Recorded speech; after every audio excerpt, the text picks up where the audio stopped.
Johannes 17 vers 22. En ek het hulle die heerlikheid gegee wat U my gegee het, sodat hulle een kan wees, net soos ons een is.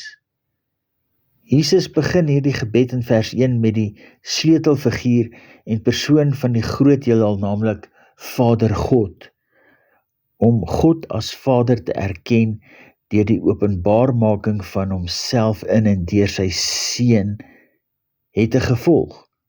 Die gevolg is die erfenis van die ewige lewe in die beeld van die Christuskind.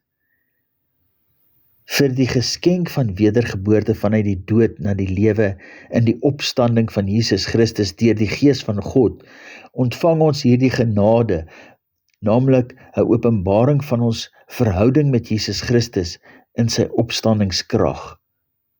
Wow! Ons eenheid in heerlikheid lê in die opstandingskrag deur dieselfde Gees wat Jesus uit die dood opgewek het.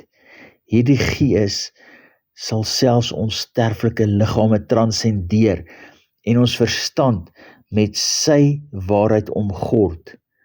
Ons eenheid is om in hom te wees en hy in ons, nie net om hom nie, maar in hom.